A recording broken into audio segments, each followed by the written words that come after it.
unificado, sino que existen reyes y señores feudales en cada uno de los territorios, y pues va a ser el Papa de Roma quien va a consolidar como la centralización del poder.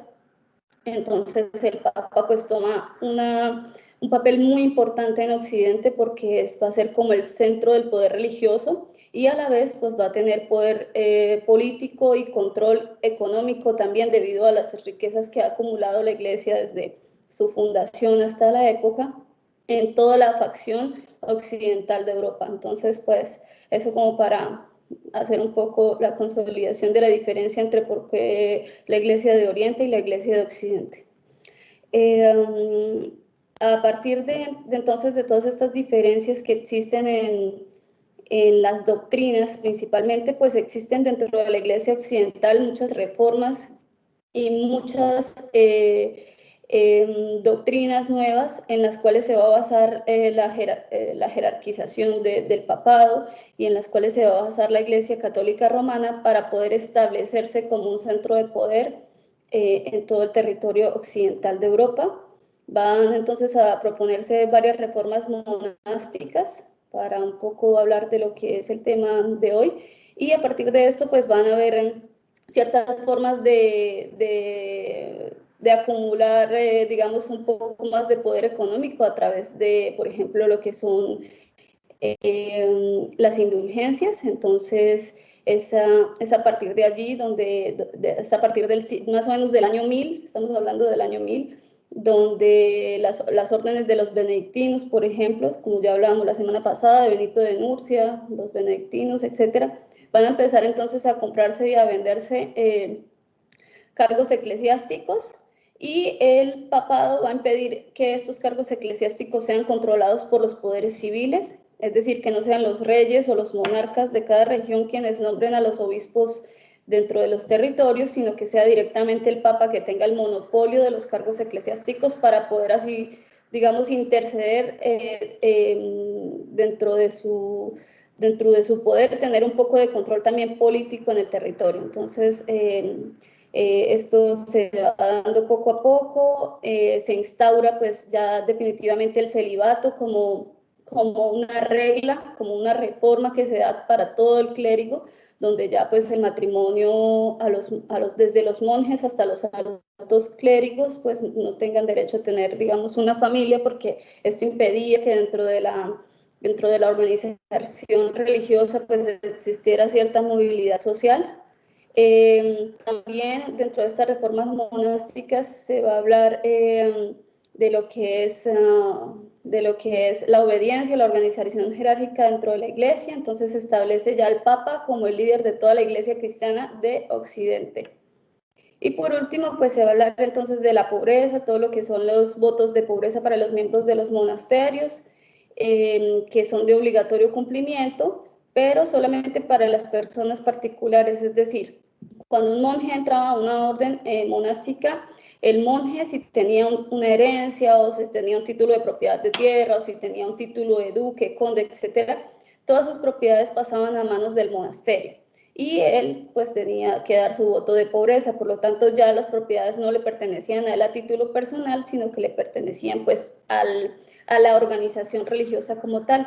Entonces todos estos monasterios pues se fueron, digamos, enriqueciendo en cierta medida gracias a todos los donativos de toda índole que llegaban, y poco a poco vamos viendo cómo el voto de pobreza pues finalmente no se cumple y se va perdiendo, y se cumple en cierta medida solamente para el bajo clero, pero el alto clero sigue conservando muchos privilegios y pues sí, muchos privilegios dentro del sistema económico del momento.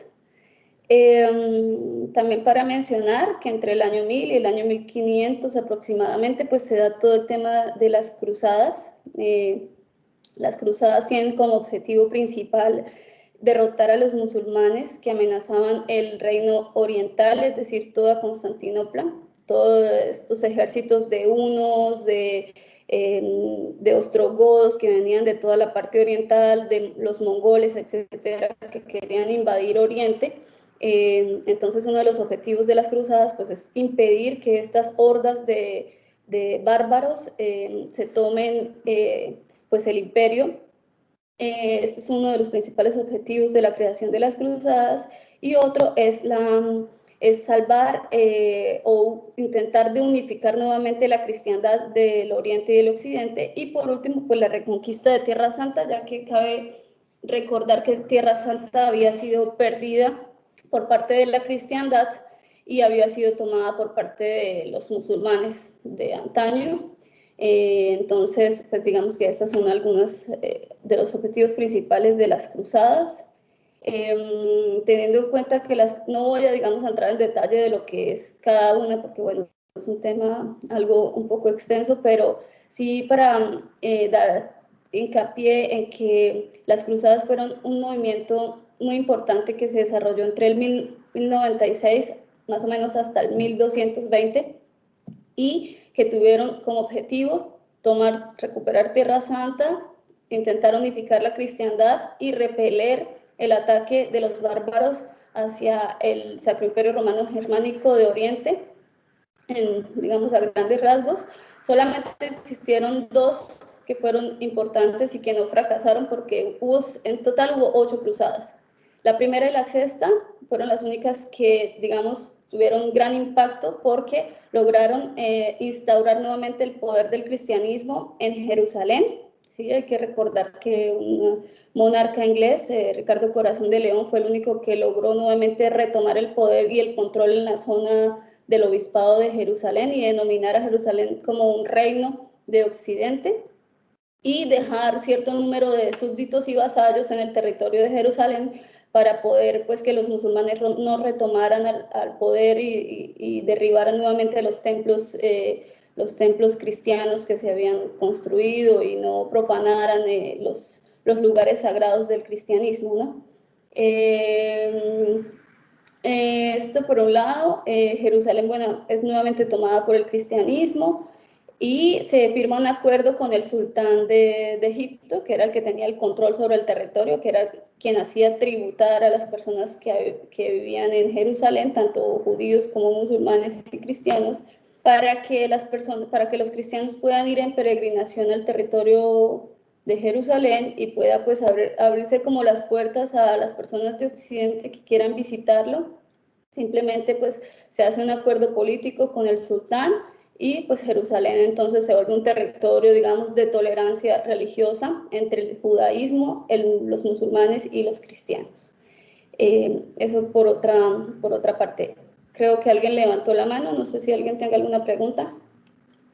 Sí, Yomoni, con respecto a lo que estás hablando, tengo una duda, y es que, bueno, una duda, primero un aporte. El primer aporte es este. Las peregrinaciones a Tierra Santa nunca se han detenido en la historia de la humanidad. Se han detenido por tiempos muy cortos, pero en realidad siempre han estado. Y las cruzadas se hicieron porque la realidad es que la peregrinación, el viaje a Tierra Santa, también se empezó a volver muy difícil. Es más, había gente que para ir a Tierra Santa lo hacían, como ya no habían mártires en la iglesia, porque los mártires se acabaron con Constantino. Lo que la gente hacía era esos sacrificios, y como si fueran mártires, y vendían todas sus propiedades, y sabían que iban a ir, pero que no iban a regresar, mucha gente, porque en el camino los mataban, los robaban, les pasaba algo. O otros que se sentían pecadores, la iglesia utilizaba como o las indulgencias, que fueran a la guerra, en las cruzadas, a ir a Tierra Santa para matar musulmanes. La iglesia romana. Eso, eso es así, o sea, la gente, imagínate.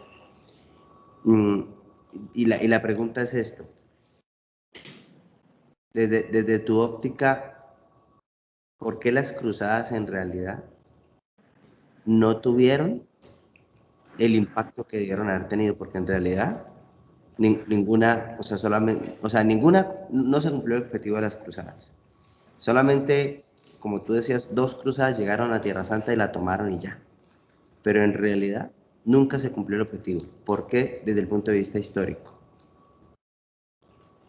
Bueno, lo que pasa es que las cruzadas se dan como o sea, la justificación es tomar Tierra Santa, es recuperar ese territorio que pues eso es el bastión, digamos, del cristianismo, es la sede del cristianismo, pero porque detrás de esto había unos intereses económicos muy grandes y principalmente el tema el tema de las cruzadas es que las personas que van a las cruzadas pues no siempre están preparadas para la guerra, sino que son personas campesinos o personas que simplemente quieren hacer un voto para salvar su alma.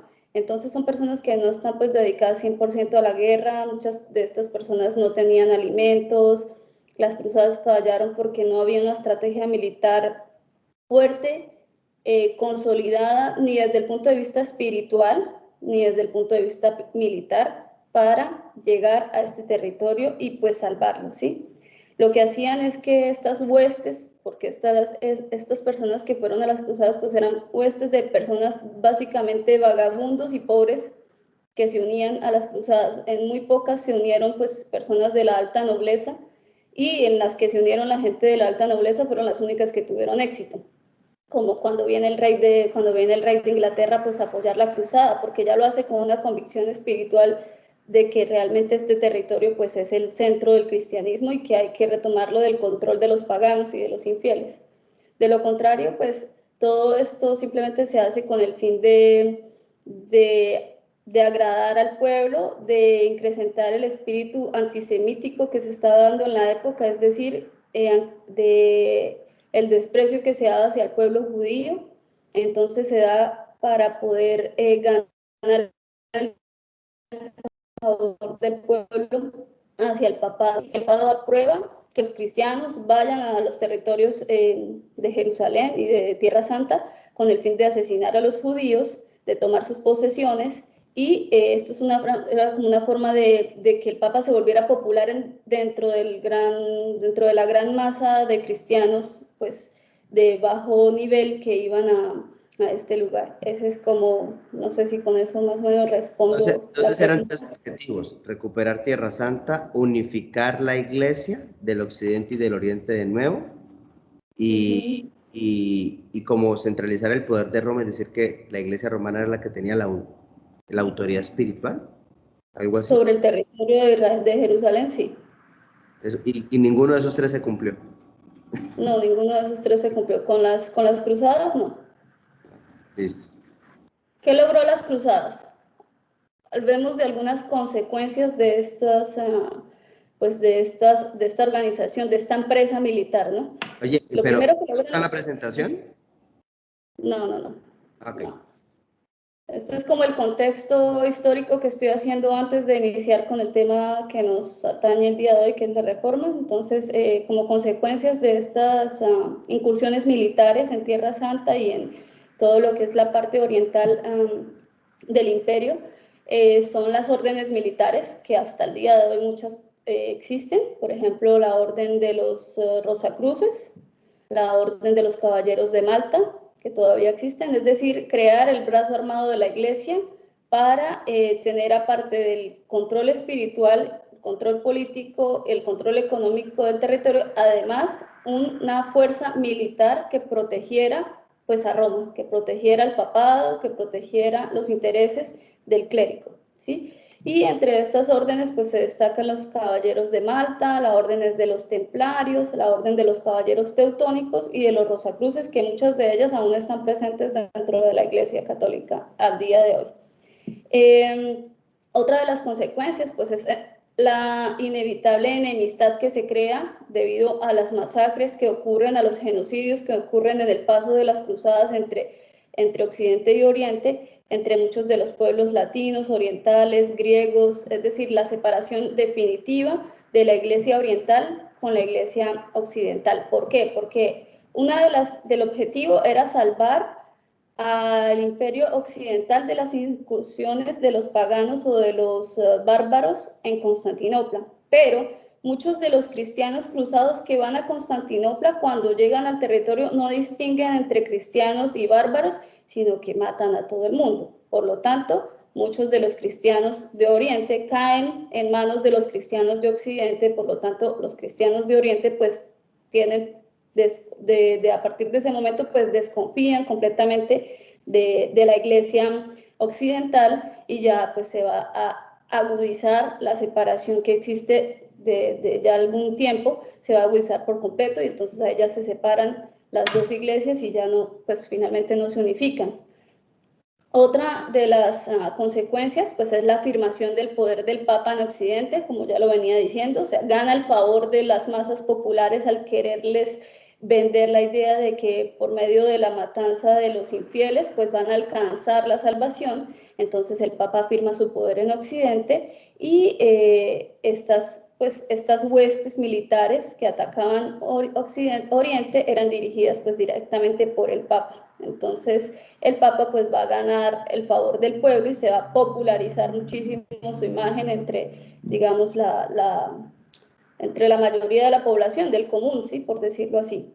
Lo otro, una de las consecuencias también importantes que se da es el culto a las reliquias, porque cuando los cruzados llegan a Tierra Santa, las pocas veces que logran llegar, y en el camino, en todo el camino que atravesaban antes de llegar a Jerusalén, se encuentran pues con, digamos, pedazos de la cruz de Cristo, o huesos de los patriarcas, o dientes de Juan el Bautista, o con algunas prendas de vestir de los apóstoles, y esto va a generar un culto a las imágenes, a las reliquias, a los objetos, que va entonces a tomar la Iglesia Católica como pues algo de su estandarte doctrinal, y es pues el culto a las imágenes, ¿no? Entonces todo esto se da. Entonces, como vemos, pues en Roma existe, en el Vaticano existe el Museo del Vaticano, y pues allí hay piezas de todo lo que los cruzados traían, y pues a todo esto se le da cierta importancia sacramental, sagrada, y pues se va entonces a profundizar en el tema de la adoración a las imágenes y en la adoración a las reliquias que vienen de este momento.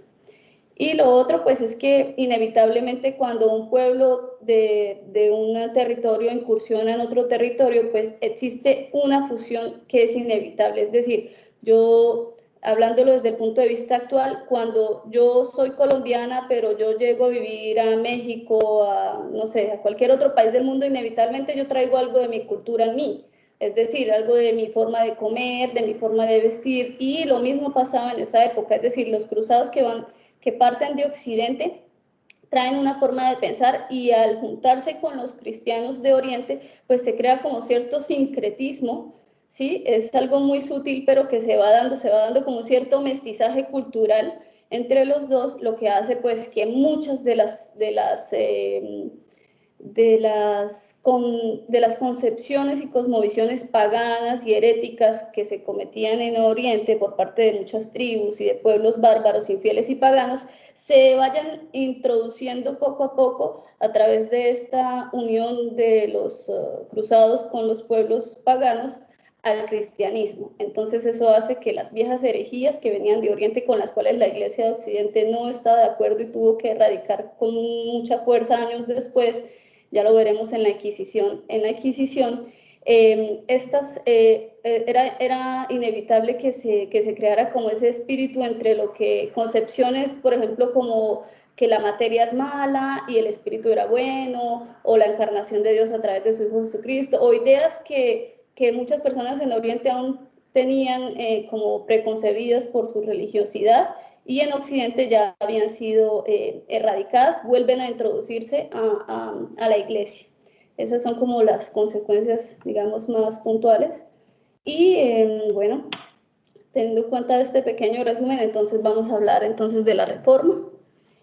La Reforma es un movimiento que se da, tiene causas muy antiguas. Es decir, la Reforma no es que se dé de hoy a mañana, sino que bien, es un proceso muy largo. Muchas órdenes religiosas dentro de la Iglesia Católica Romana no compartían el hecho de, por ejemplo, la venta de indulgencias, no compartían el hecho de la inegalidad o de la desigualdad que existían entre el alto clero y el bajo clero, y entonces en consecuencia estaban en desacuerdo con muchas de las de las doctrinas, también la forma como se daban los sermones, la forma como se restringía a la población, perdón, de tener acceso directo a la Biblia, a la liturgia, a la lectura de la palabra de Dios, como por ejemplo se le negaba a la población. Recordemos que, bueno, hay que resaltar que en esta época la misa o la liturgia se daba en latín. El latín era la lengua de la élite,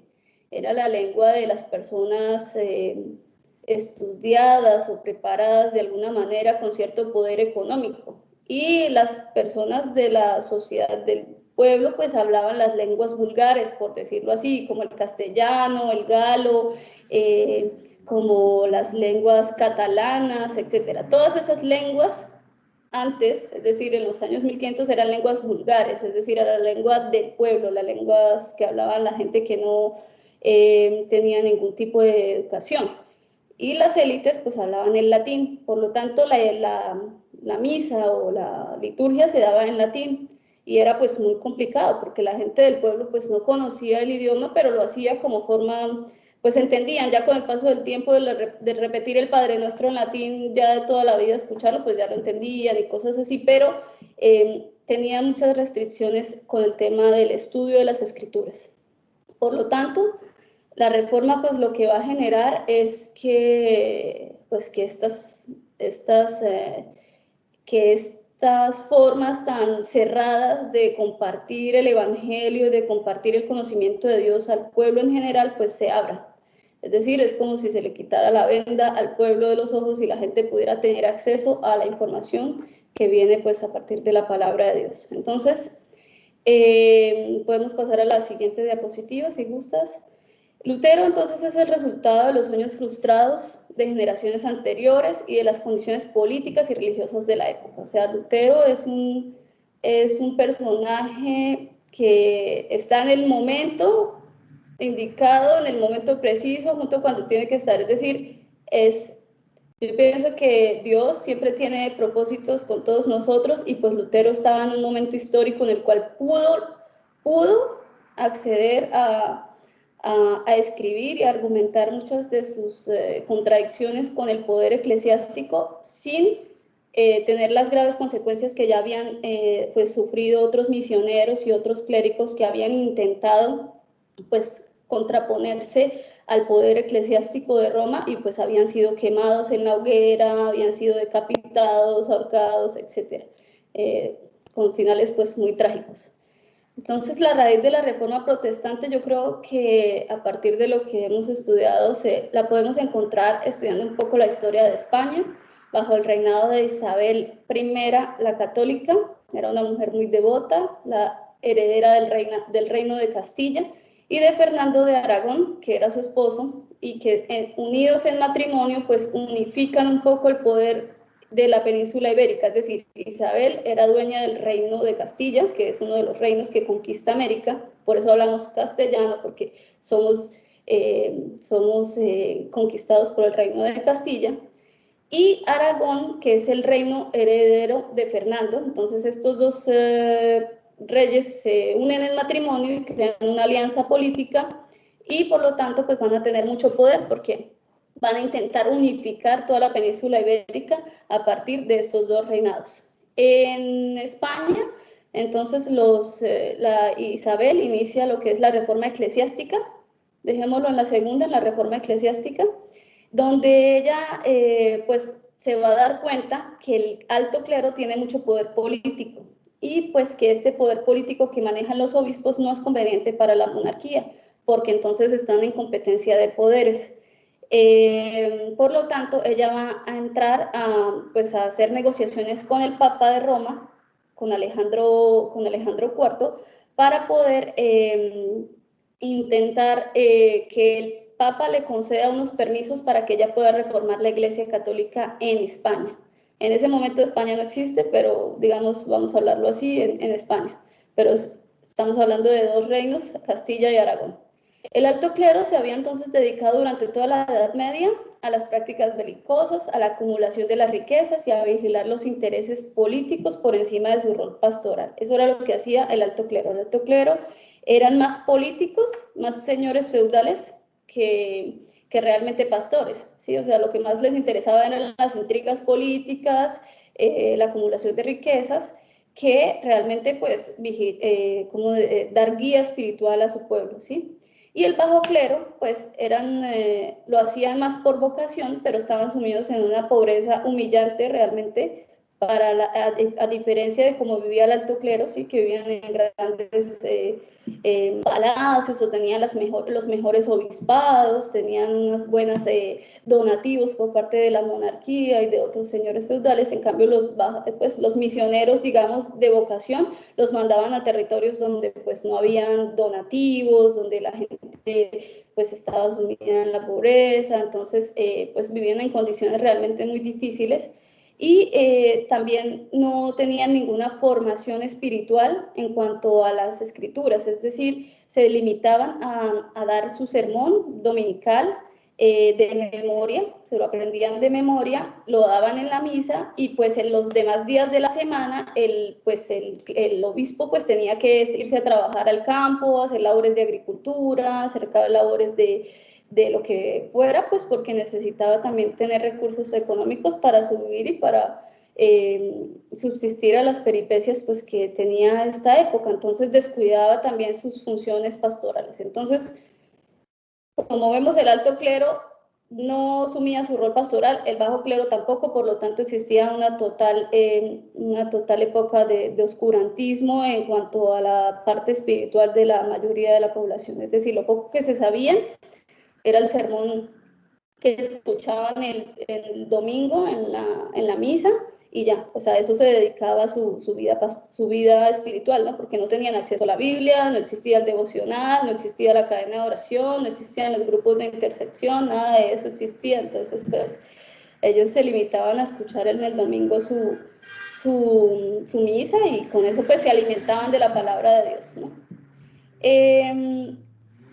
No sé si alguien tenga alguna pregunta hasta el momento. Si voy muy rápido, por favor, me dicen, porque yo realmente me concentro en el tema y se me pasa. Cuando uno no pregunta es porque no entiende nada.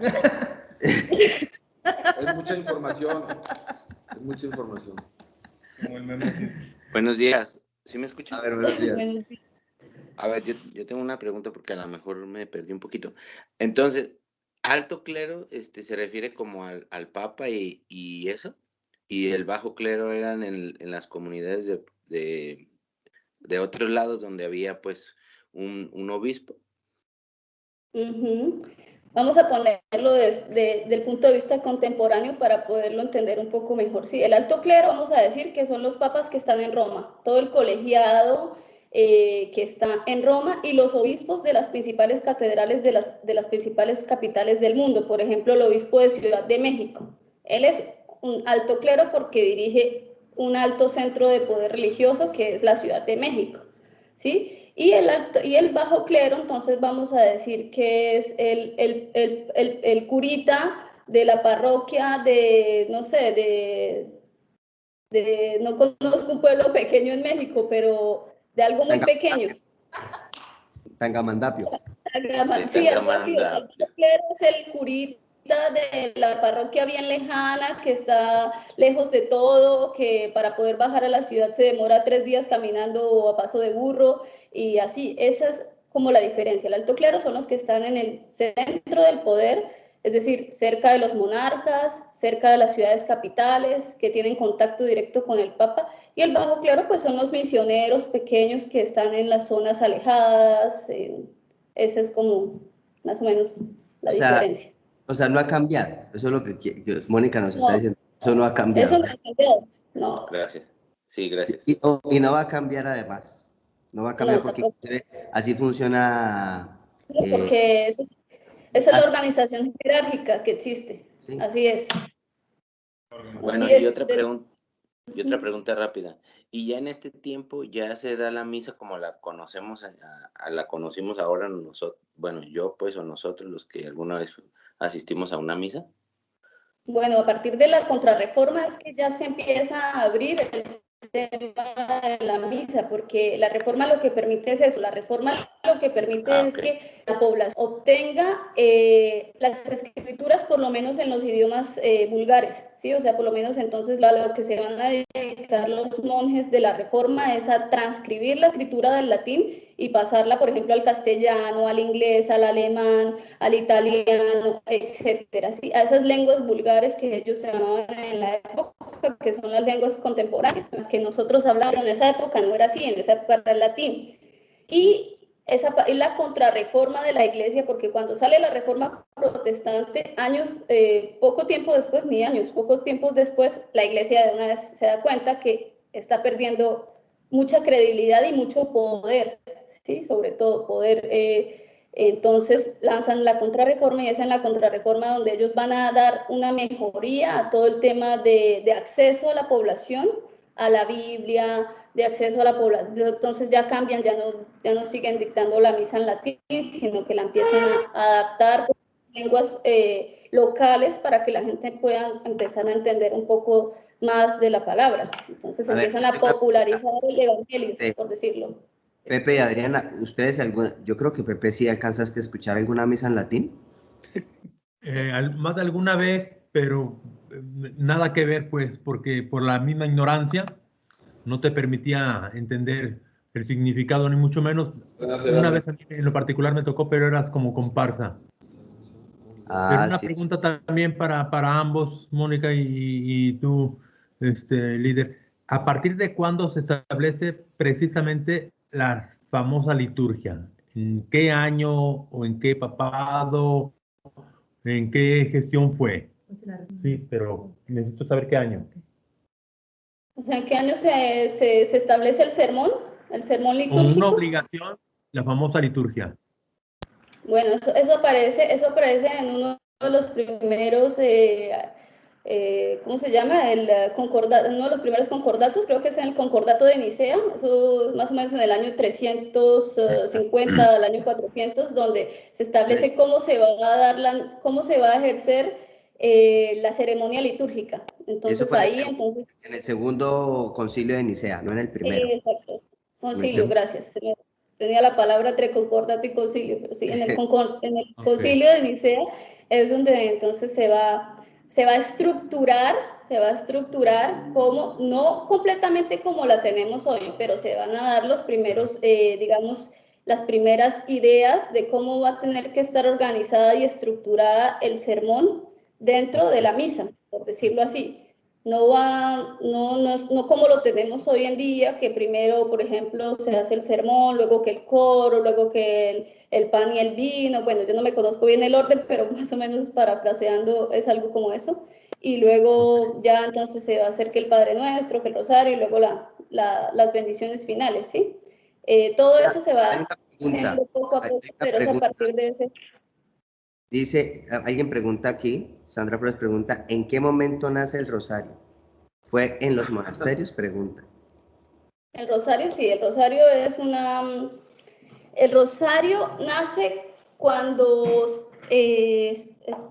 estamos en el concordato de Nicea, ahí no se va a dar ahí no se va a dar todavía lo que es la adoración mariana, esto viene mucho más adelante, más o menos como cuando empieza toda la división teológica entre si María es la madre de Jesús o la madre de Dios y Oriente se va a separar de Occidente. Esto más o menos ocurre, yo diría, entre el año 500 y 600, donde las dos se separan y se crea en Occidente el poder mariano. Es decir, Occidente se va a separar de Oriente precisamente por esta diferencia, porque el culto a María en Occidente es importante, pero en Oriente no.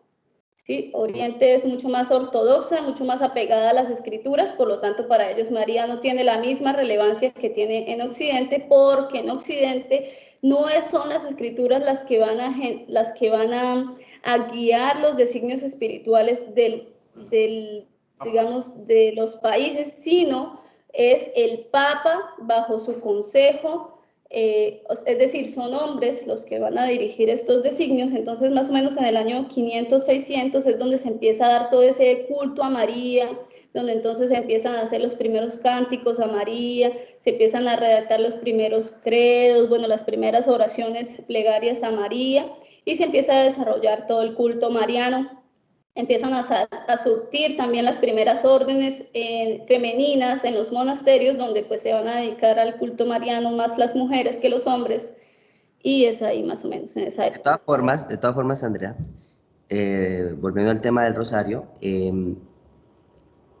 recordemos que cuando empezaron a nacer los primeros monasterios, que nacieron en Egipto, las personas se fueron al desierto, pero Egipto era un punto de concentración comercial, Alejandría y todas esas zonas, que venía gente de Asia, o sea, venían todos esos mercaderes desde la India, sobre todo desde la parte de la India, llegaban ahí a Alejandría para desde ahí embarcarse a Europa.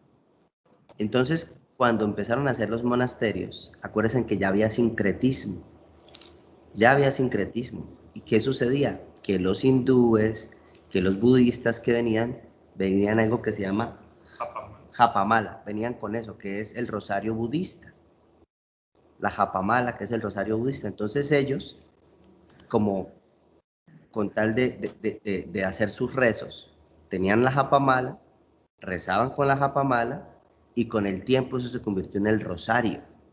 Pero en realidad el rosario es budista. Y no budista, es hinduista, porque eso nació más bien allá. Es hinduista. Sí. Sí. Entonces por eso. Pero no es cristiano, eso no es cristiano. Eso no hace parte ni está en la Biblia, ni hace parte de la cristiandad. Eso es sincretismo. A ver, Marcelino y Ana. Alzaron la mano. Sí, buenos días. Yo creo que también, aunque no era totalmente mariano, pero ya en la época ya con los monjes, pues, ya dentro de sus costumbres y de la institucionalización de los monasterios, ya se repetía los salmos. Bueno, eran los salmos, pero ya ellos acostumbraban a hacer eso en sus oraciones, en sus 8 veces la oración durante el día, que era una de las reglas. Ellos ya repetían los salmos, ya se los sabían de memoria. Bueno, eran los salmos, no era una cuestión mariana, pero sí, ya empezaban, es probablemente a lo mejor un inicio, ¿no?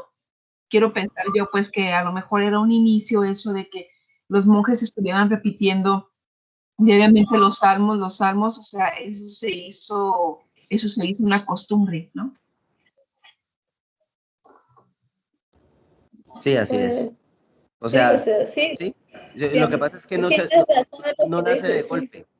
O sea, no nace de golpe el rosario. Se va dando en el tiempo, pero no es cristiano. O sea, lo que nos queda claro es que el rosario no es cristiano, no está en la Biblia, no hace parte de la doctrina de la cristiandad a nivel general. Eso es hinduista, budista, y se sincretizó en el cristianismo. Se adaptó, sí, lo que hace es que se adapta a la nueva forma de religión que van adquiriendo los monjes dentro del monasterio. Adaptan esa idea porque les parece una forma también fácil para memorizar los salmos, entonces hacer los nuditos en la cuerda para poder ir contando cuántos llevan, y eso es una forma para poder memorizar los cantos, los salmos, etcétera. Ahí José y Adriana. Pepe y Adriana.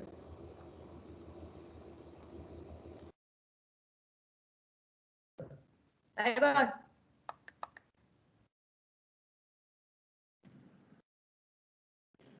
¿Claro? Pepe y Adriana creo que levantaron la mano. Última pregunta y continuamos. Sí. Ay, perdón, es que se tarda en activar el audio. Moni, pero entonces, al principio los católicos nada más estaban dedicados en su misa y en todo a Jesucristo, o desde entonces ya era así como una carga hacia la Virgen. No. La liturgia en un inicio no está dedicada 100% a la Virgen, eso va apareciendo con el paso de los años y se va, digamos, profundizando y se va mejorando con el paso de los siglos, básicamente, porque esto inicia en el 400, en el 500 y pues finalmente se instaura más o menos en el siglo XI, siglo XII aproximadamente. En un inicio simplemente es la liturgia con relación a, pues, a Dios, a la creación. Recordemos que los católicos como base fundamental no tienen a Jesucristo, o sea que la liturgia nunca va centrada hacia Jesucristo. La liturgia va centrada hacia Dios Padre, Dios Creador, a Dios como Padre de la creación, pero ellos pues no, ellos son trinitarios, por decirlo, ellos son trinitarios dentro de su doctrina base, pero la liturgia siempre está dedicada a Dios Padre. Y a partir de la fusión que se hace con este sincretismo mariano, entonces pues ya se va a hablar de Dios Padre y de la Virgen María, que van a ser los dos ejes fundamentales de la liturgia católica. Ok, No sé gracias. ¿sí? Pero eso empezó a más o menos desde el año 500, 600 en adelante fue que se tomó con más fuerza, e inclusive en la Basílica de Santa Sofía, que está en Constantinopla, uno entra y allá hay una cerámica de María con Jesús, impresionante, está medio cortada, pero esa cerámica debe tener, sí, 1500 años, 1400, es impresionante. Pero eso pasó más o menos en ese tiempo. Muy bien. Bueno, entonces continuemos. Entonces estábamos hablando entonces de la diferencia entre el alto clero y el bajo clero. Bueno, entonces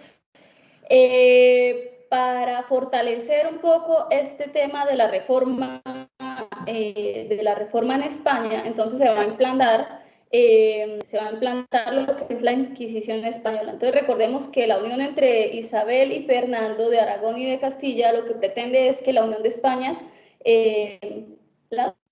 España se solidifique, es decir, que España sea un imperio, ¿sí? Sea un imperio, y uno de los principales pilares para centralizar un imperio, pues, es que todas las personas crean en las mismas cosas o que todas las personas tengan como, por ejemplo, para centralizar un estado, ¿qué se necesita? Bueno, pues se necesita un himno, que todas las personas tengan un himno nacional, que todas las personas tengan unos símbolos patrios, que todas las personas tengan un territorio común, y lo mismo pasa en este momento. Como no existe un estado español consolidado, sino existen reinos separados, pues para poder unificar eso se necesita entonces algo que tengan en común toda la población, que tengan en común. Todos no hablaban el mismo idioma, porque ya hablamos de que hay en todas partes, o sea, unos hablan catalán, otros hablan castellano, otros hablan musulmán, porque están los moros. Entonces, como hay tanta división lingüística, ¿qué los puede unificar a todos? La religión. Entonces, a partir de Isabel es la que se crea todo esto en su casa, entonces ya dice, la religión para el imperio. Entonces, los judíos y los musulmanes que estén bajo mi territorio van a tener que o bautizarse o irse. Tienen dos opciones. O se bautizan como cristianos o se van, ¿sí? Quedan expulsados. Entonces aparece la Inquisición española como forma para poder unificar el imperio. A partir de esto, pues se centraliza el culto, es decir, se centraliza el culto cristiano católico romano y se implanta la intolerancia religiosa.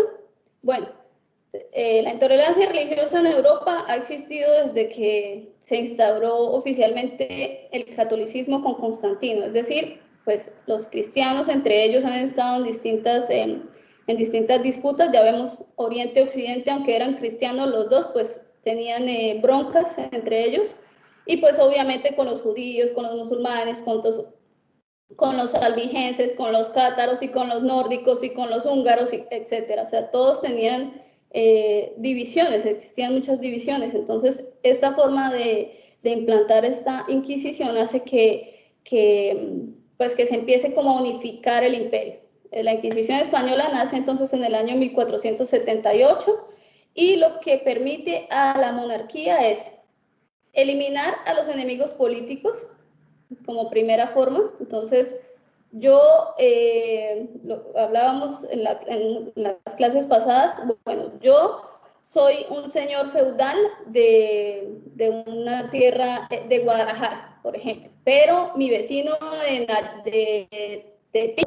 Nayarit está teniendo más poder que yo, entonces yo voy y lo acuso ante el obispo o ante la persona más cercana que yo tenga que sea de alto poder jerárquico, diciendo que él tiene alianzas con los judíos o que tiene alianzas con los musulmanes, que hacen negocios juntos, y de esta forma entonces es como una forma de soplarlo para que entonces vengan, le confisquen sus propiedades, les confisquen sus bienes, lo elimino del camino y pues ya no tengo ese enemigo económico y político al lado de mi hacienda, sino que yo estoy, bueno, ya no tengo a nadie cercano que amenace mi poder económico. Es más o menos como eso.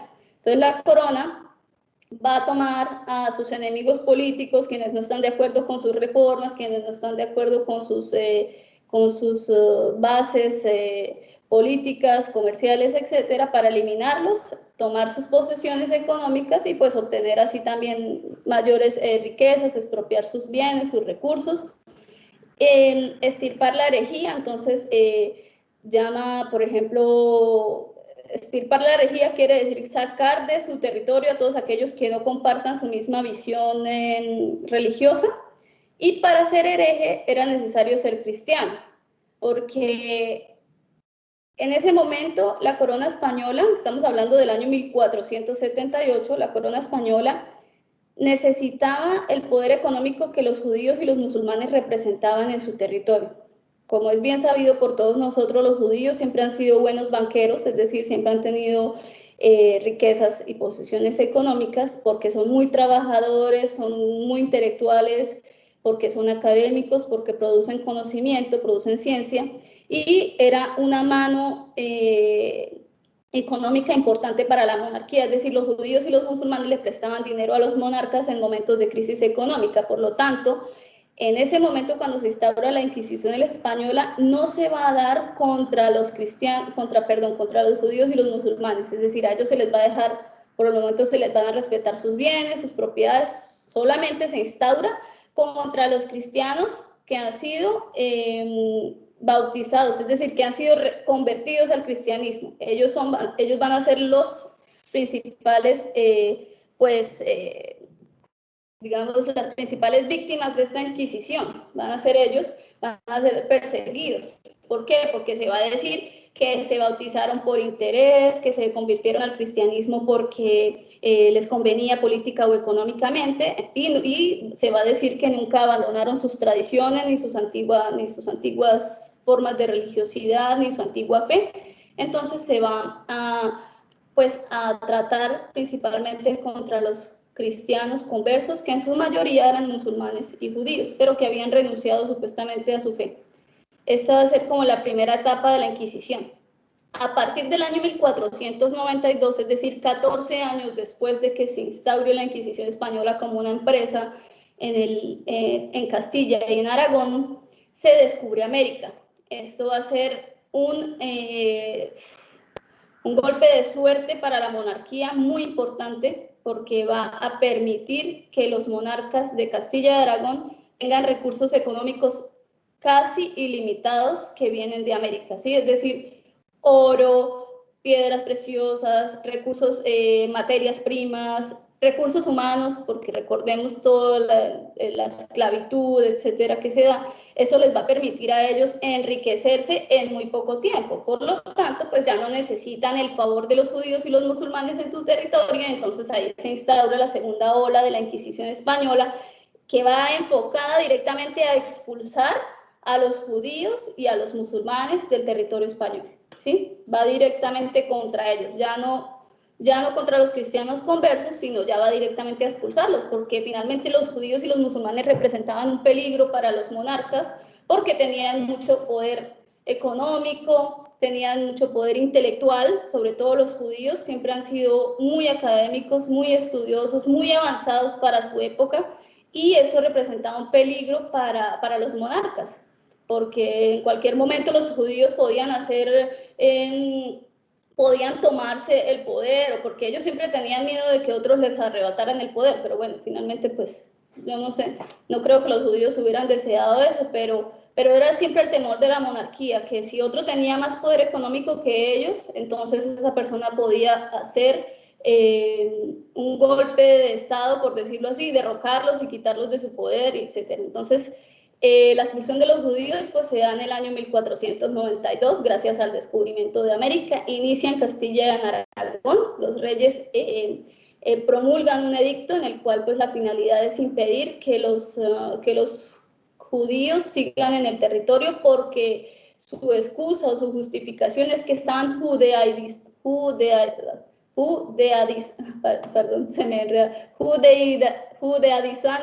a los cristianos, es decir, que estaban atrayendo a los cristianos al judaísmo, cosa que pues todos sabemos que para los judíos existen ciertas reglas y ciertas condiciones hereditarias y para poder convertirse al judaísmo, ¿no?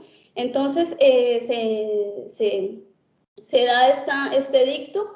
Los reyes finalmente empiezan a promulgar este edicto por toda España, luego van al reino de Granada, donde es el último bastión de los musulmanes, porque el reino de Castilla y Aragón están, digamos, como en el centro de España, y el reino de Granada está en el sur, que es la zona por donde incursionaron los moros. Entonces es el último bastión donde los judíos y los musulmanes pues tienen cierta libertad de tolerancia religiosa y pueden vivir todavía allá y producir y tener sus tierras y todo.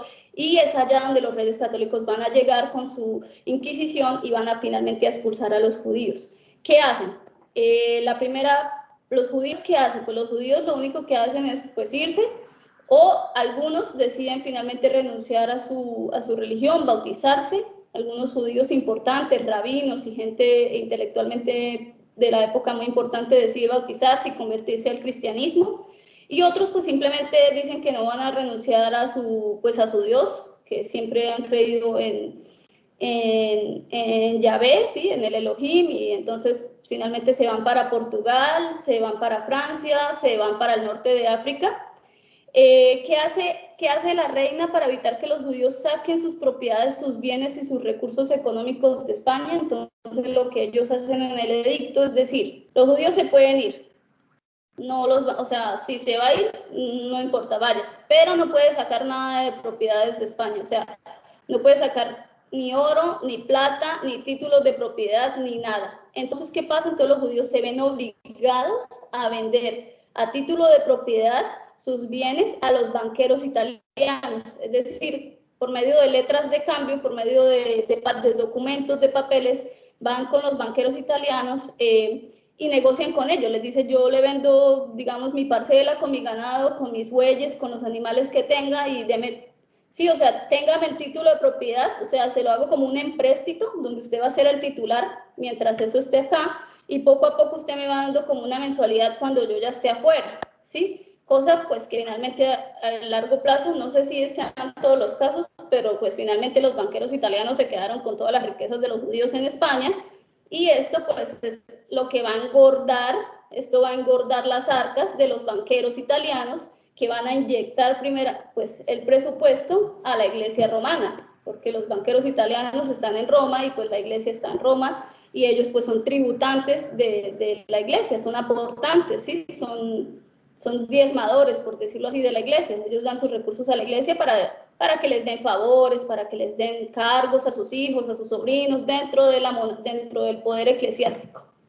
Esto, entonces, para hablar de lo que es la Inquisición española y cómo esto va a influenciar en la reforma. ¿Por qué va a influenciar? Vamos a pasar a la siguiente diapositiva.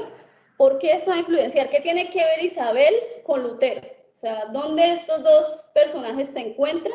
Bueno, entonces Isabel y Fernando tienen una descendencia amplia y tienen unas alianzas políticas, unas alianzas, eso se llaman en historia, se llaman relaciones de poder. Las relaciones de poder es cuando yo tengo un hijo, yo tengo una posición o un statu quo alto y yo tengo que hacer que mi hijo se case, una alianza matrimonial, con alguien que tenga el mismo statu quo que yo o más alto, ¿sí? Nunca más bajo, porque entonces eso va a debilitar mi poder económico y político dentro de la sociedad en la que yo vivo, dentro de la élite en la que estoy. Entonces Isabel y Fernando tienen exactamente 5 hijos. De esos 5 hijos, algunos fallecen por cuestiones de salud y etcétera, y pues no logran consolidar su poder en toda Europa, porque por ejemplo, tiene a su primer hijo y se casa con el rey o sea, su primer hijo se casa con la reina de Portugal, con la hija de la reina de Portugal, entonces pues ya tiene una alianza en Portugal. El segundo se casa con una de sus hijas se casa con el rey de Inglaterra, ¿sí? Que es Catalina de Aragón, ¿sí? Catalina de Aragón, sí, creo que es ella, si no estoy equivocada porque son muchos nombres, pero sí, Catalina de Aragón se casa con el emperador Enrique VIII. Enrique VIII es el rey de Inglaterra en la época. Su hijo Carlos se casa con María, con María Tudor de Inglaterra también, entonces van a consolidar su poder en Inglaterra, van a consolidar su poder en Portugal, y su hija Juana se va a casar con el príncipe con el hijo del rey de Francia, entonces van a consolidar también su poder en Francia. Esas es como las alianzas matrimoniales que Isabel hace para que sus hijos pues tengan poder sobre toda Europa. Al finalizar, para más o menos resumir, los hijos de Isabel, varios mueren sin dejar descendientes, cosa que para ella pues es un golpe duro porque, por ejemplo, los hijos hombres, pues todos sabemos que por la herencia viene normalmente por parte del rey, entonces sus hijos varones mueren, ¿sí? No sé por qué, pero mueren, de pronto castigo divino, no mentiras, no sé, pero mueren. Y su hija, la única que queda y que tiene un matrimonio pues muy fuerte, que es con el rey Felipe el Hermoso de Francia, Felipe el Hermoso se muere, o sea, el rey se muere y ella pues queda loca. Entonces la van a llamar Juana la Loca. Juana la Loca va a morir en un monasterio porque ella no soporta la muerte de su esposo, pero ella va a tener unos hijos que van a finalmente a ser emperadores. Por ejemplo, el hijo de ella, Carlos I de España, es el que a posteriori se va a convertir en Carlos V, el emperador del Sacro Imperio Romano Germánico. Entonces, como ya se ha dado una división en la Iglesia de España estaba consolidada con Roma, ¿sí? Pero la Iglesia del Sacro Imperio Romano Germánico tenía muchos problemas con Roma. Entonces, cuando Isabel muere, su hija, bueno, su nieto todavía está pequeño, pero cuando él va a crecer, cuando él crezca, él va a ser el emperador del Imperio de Alemania, y esto va a generar, o sea, aún más caos en Oriente, porque evidentemente los alemanes y todo el Sacro Imperio Romano Germánico de Oriente no van a aceptar que un emperador de Occidente sea el que venga a imponerles las leyes y a decirles qué tienen que hacer y a hablar de religión y bueno, y a imponerles cosas cuando ni siquiera conoce su territorio, no conoce su lengua, no conoce sus tradiciones. Entonces esto va a generar un choque entre los dos, entre Occidente y entre Oriente. Bueno, esto es importante señalarlo porque esto va a ser como una raíz de la reforma. Esto es la raíz de toda la reforma que se va a dar en Europa. Entonces, conclusión, Carlos V del chocolate se va a ser el emperador de todo el imperio germano, ¿sí? De toda esa parte. El imperio germano involucra ¿qué países hoy por hoy? Alemania, Bélgica. Alemania, Austria, Polonia, todo lo que es Europa Occidental, todo lo que es Croacia, Serbia, Montenegro, hasta las fronteras con Turquía, todo lo que es Estonia, Lituania. Hace como un arco en Europa. Sí. Porque estás hablando de Montenegro, estás aquí hablando de Alemania y Montenegro es frontera con Turquía. Toda la parte occidental, sí. Eso es un arco. Hasta la frontera con Turquía.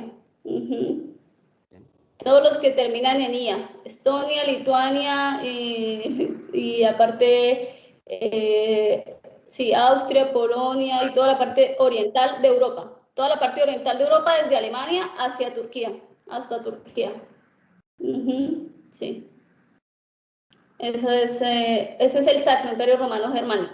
Bueno, entonces vamos a pasar a la siguiente diapositiva. Vamos entonces a entrar ya de lleno al personaje fundamental de la Reforma, a este gran pues líder, por decirlo así, Martín Lutero. Hay una pregunta, creo que Adeline, dale, Made. Hola Moni, buen día. Hola Ricardito. Una inquietud. Bueno, es que de pronto uno trayendo a la memoria como algunas de las obras y bueno, y que fue llevada al cine, que fue En nombre de la rosa. ¿Qué relación hay de este periodo de tiempo, como por ejemplo con los hechos que se dan ahí, que se identifican en una abadía, en un tema de un monasterio, en el poder político? ¿Qué tan evidente y real? Yo sé que eso no está propiamente aplicado a España, pero sí está hablando de esa Europa precisamente en la época medieval.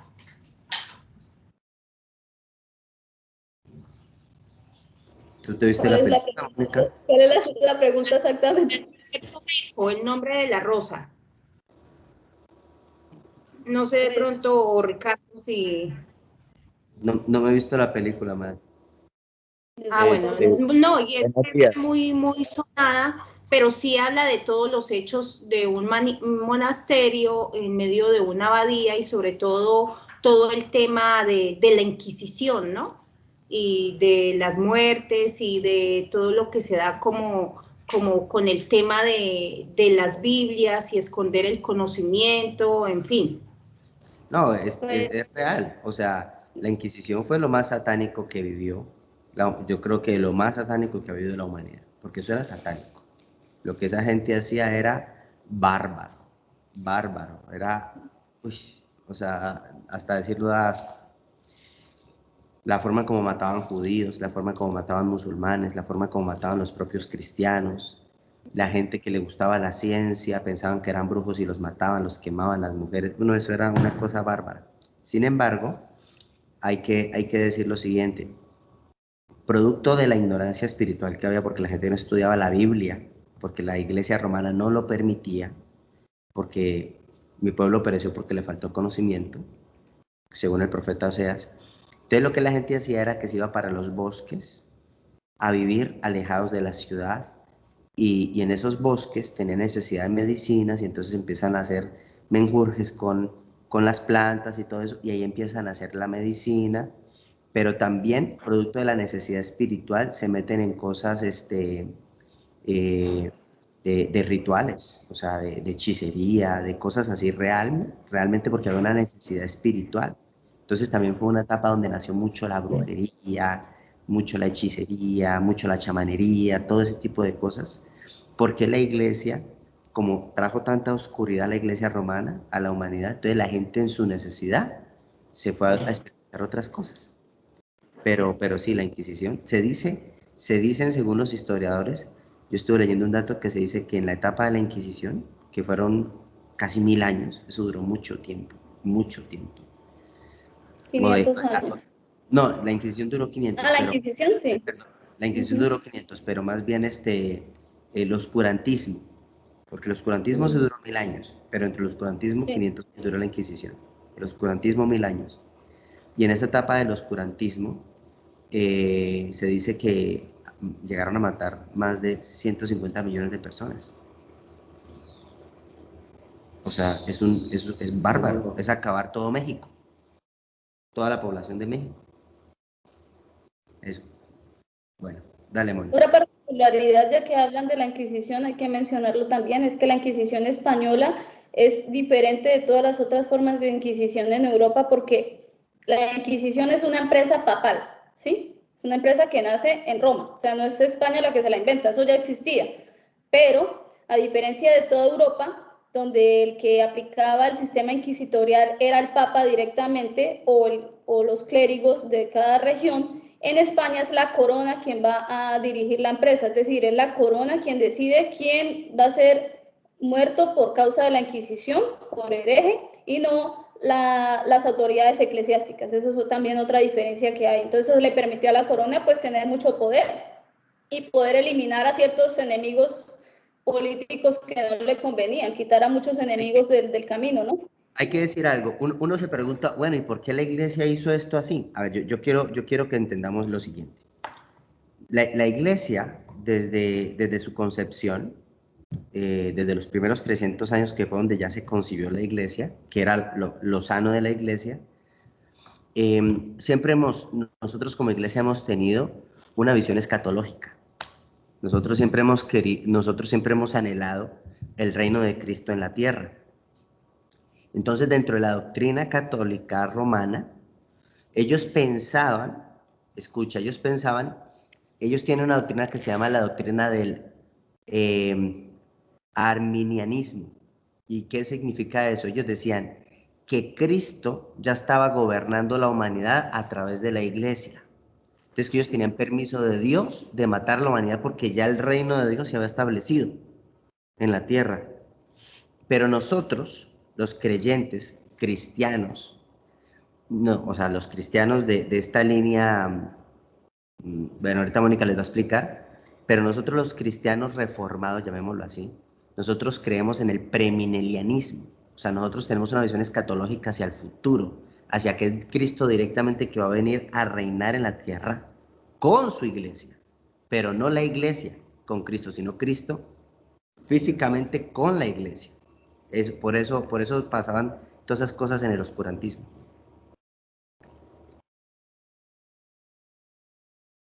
Bueno, entonces continuamos con Martín Lutero. Entonces, una pequeña biografía de él. Martín Lutero nace en 1483 en Alemania y muere en el 1546. Es un fraile católico agustino. Hay que tener en cuenta esto porque todas las órdenes de la Iglesia Católica no tienen las mismas doctrinas. Hay los agustinos, los dominicanos, los benedictinos, y cada una pues tiene una línea diferente, ¿no? De unas doctrinas diferentes. Entonces él es un fraile agustino de origen alemán, es doctor en teología, impulsa la reforma religiosa en Alemania y cuyas enseñanzas inspiraron la reforma protestante y la doctrina teológica y cultural denominada luteranismo. ¿Cómo comienza Lutero todo el tema de su teología bíblica? Entonces hay que hablar un poco de la vida de este monje. Él es hijo de unos granjeros y tiene una educación muy rígida. Sus primeros años de vida pues son muy duros porque su padre es muy estricto con él y le hace castigos muy fuertes, ¿no? Pues su niñez entonces en general no fue fácil, era fuertemente castigado por sus padres y también por sus maestros en la escuela cuando no se aprendía la lección. Por lo tanto, él es un joven que crece con vamos a decirlo así, con resentimiento hacia la autoridad de su padre, y pues esto va a desencadenar en que su padre quería que él estudiara Derecho, que hiciera estudios de abogacía, y se esforzó mucho pues por poderle dar estudios universitarios superiores, pero él pues tenía odio, por decirlo así, sí, tenía odio hacia su padre, pues cambia todo esto y se dedica a la vida monástica para llevarle la contraria a su papá. Pero pues los propósitos de Dios son perfectos porque pues finalmente era lo que él tenía que hacer, ¿no? Entonces él se dedica de lleno a la vida monástica para encontrar la salvación de su alma, porque él creía él estaba supremamente atormentado porque él veía en el pecado una forma de condenación y él pensaba que él no tenía salvación, o sea que como él era un pecador, él se atormentaba día y noche y sufría demasiado pensando en que su alma se iba a perder, ¿sí? Por lo tanto, ingresa al monasterio, empieza a leer las escrituras, empieza a estudiar la palabra de Dios de lleno y en tiempo completo. Es una persona supremamente apasionada por el estudio de la Biblia, ¿sí? Sí, es muy apasionada por el estudio de la Biblia e intenta eliminar el pecado de su vida. ¿Cómo lo hace? Entonces lo hace a través de lo que llama la iglesia la confesión sacramental. Entonces él tiene un guía espiritual dentro del monasterio que le permite hablar y contar sus pecados. Y esa forma de explicar sus pecados no lo libera. O sea, él siente que entre más intenta y entre más habla de su pecado, más pecados tiene. O sea, entre más dice, por ejemplo, tengo malos pensamientos, hice esto, dije mentiras, etcétera, como que más pecados se le vienen a la cabeza de que ha hecho más y más cosas. Por lo tanto, él tiene realmente en su alma un sufrimiento muy grande, se siente muy agobiado por su pecado, y como una forma de liberarlo de esta culpa que él siente y de este sufrimiento interno. Él casi no dormía porque él todo el tiempo estaba en oración y leyendo la Biblia.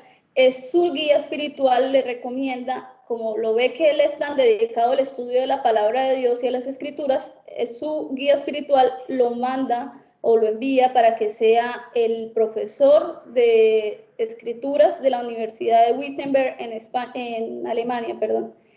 Al dictar este curso bíblico en la universidad, es allí donde él empieza a comprender cómo funciona la justicia y el amor de Dios para con sus hijos. Entonces, el versículo base que él toma, porque él se va a focalizar en el Nuevo Testamento. El versículo base que él toma es Romanos 1:17. Por favor, si alguien muy amablemente lo quiere leer, para que podamos comprender cómo es que este hombre, que tiene una alma realmente torturada y agobiada y que no encuentra descanso en el perdón, puede empezar a comprender un poco lo que es el amor de Dios y la justicia de Dios para con nosotros. Entonces, no sé si alguien quiera leerlo, por favor, Romanos 1:17. Aquí lo tengo ya.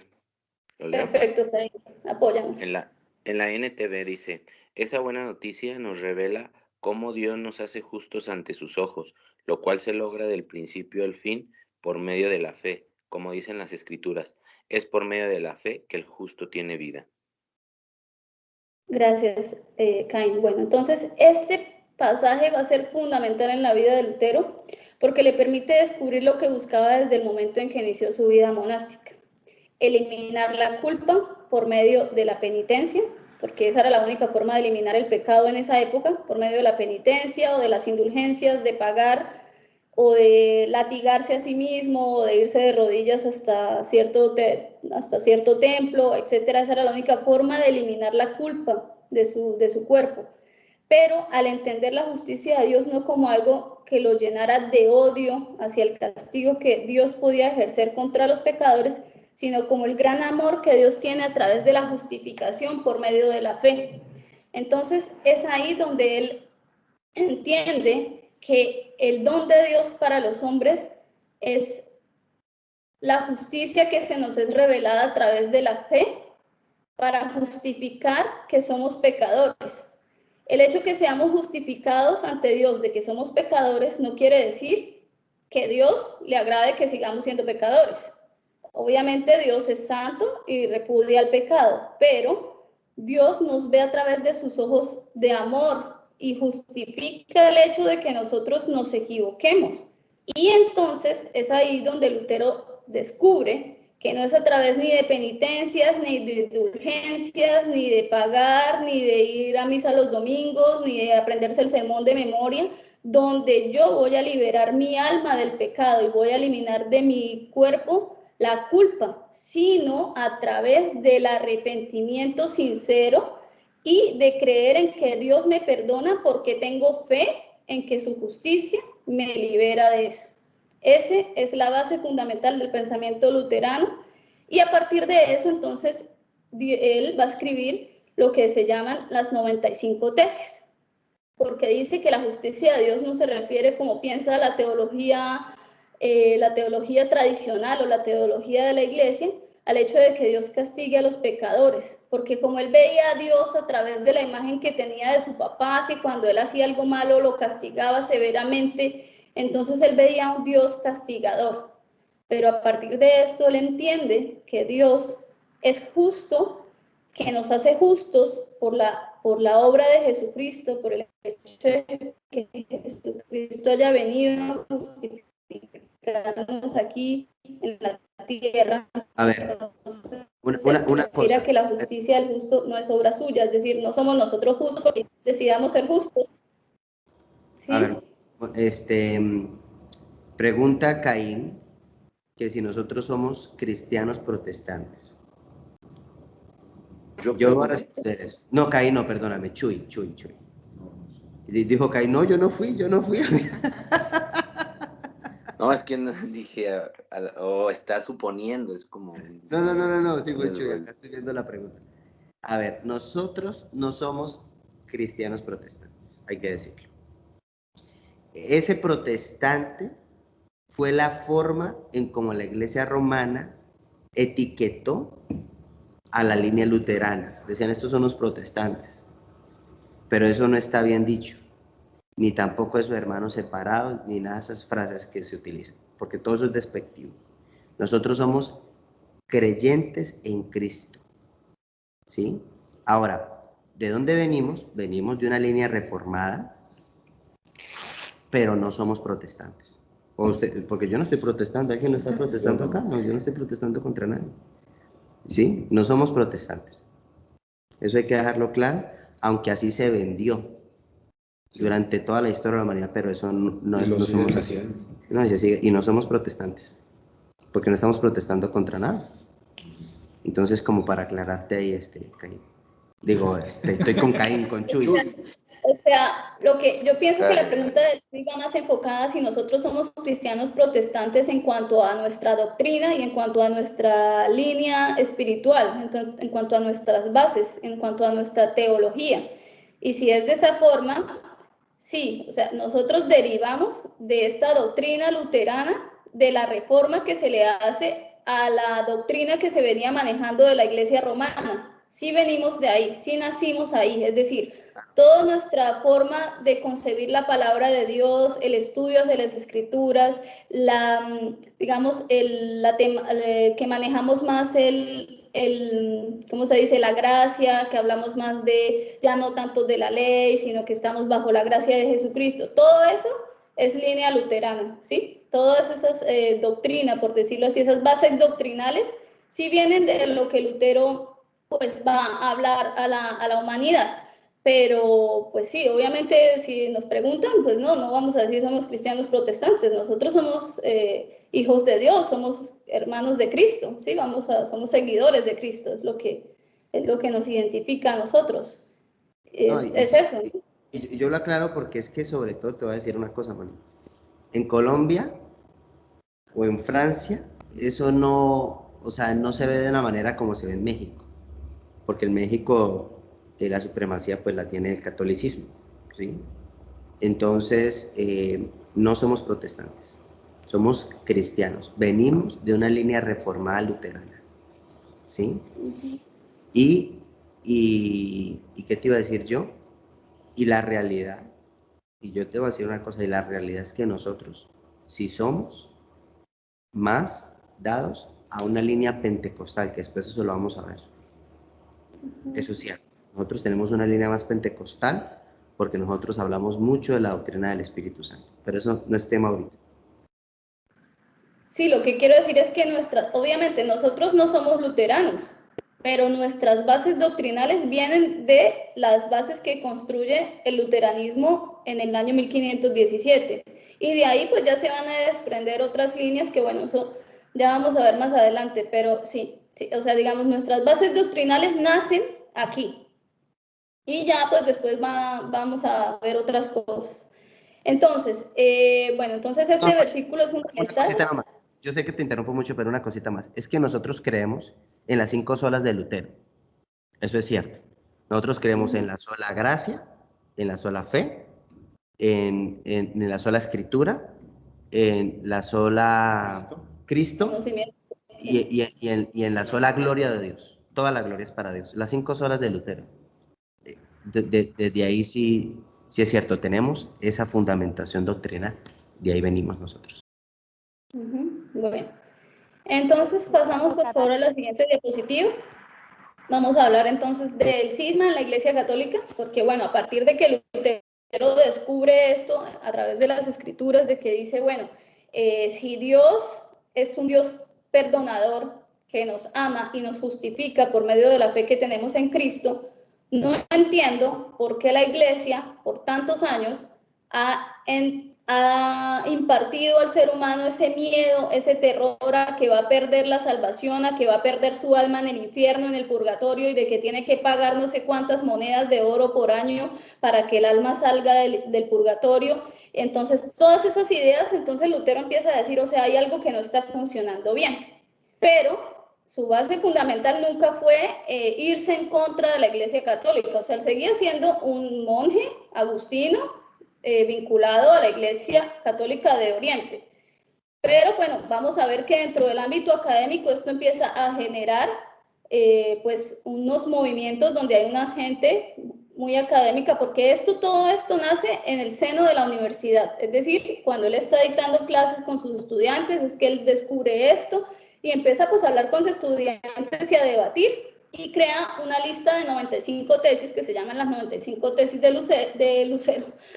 Lutero, donde es una lista de proposiciones para un debate académico que argumentan los abusos del clero al vender las indulgencias, al vender los certificados que según la creencia católica reducían el castigo temporal del purgatorio por los pecados cometidos por los compradores o sus seres queridos. ¿Cuál es el contenido principal de esas 95 tesis? Hay tres grandes ejes fundamentales. El primero es el arrepentimiento espiritual. Entonces, Lutero va a decir que el arrepentimiento espiritual interno, en lugar de ser una confesión sacramental externa con el sacerdote, con el cura del pueblo, según él, las indulgencias es un arrepentimiento que debe venir de nuestro interior, o sea, que nosotros no necesitamos a alguien que escuche nuestro pecado, sino que nosotros debemos ir directamente a Dios, confesarle nuestro pecado, y que Dios, en medio de su infinito amor y la misericordia que tiene por nosotros, pues nos va a perdonar. Pero que el hecho es que tenemos que confesarlo directamente ante Dios, no ante una persona, ante otro humano que seguramente tiene los mismos errores o peor que nosotros, sino directamente con Dios, que es el único que tiene la autoridad para otorgarnos el perdón. Entonces, según él, las indulgencias incitaban a los cristianos a evitar el verdadero arrepentimiento y la aflicción por el pecado, creyendo que podían renunciar a estos pagando una indulgencia. Entonces decía, no, entonces yo peco, pago y empato. Listo, me liberé, ya. O sea, hoy soy adúltero, entonces voy y le pago la indulgencia al cura del pueblo, le digo, bueno, cometí este error, ¿cuánto me vale? Le vale tanto, entonces tome, le doy 20 pesos, no sé, y ya, con eso quedo libre. Listo, perfecto. Entonces él decía que eso evitaba, que eso de las indulgencias lo que hacía era que las personas tomaran el perdón como algo muy superfluo. O sea, las personas entonces pecaban, compraban y listo, quedaban perdonadas. Y entonces así no funciona, porque Dios no funciona de esa manera. O sea, Dios no necesita que le paguemos por nuestro pecado. Dios lo que quiere es que nosotros nos arrepentamos de lo que hicimos y no lo volvamos a hacer. Eso es lo que Dios realmente quiere de nosotros. Entonces,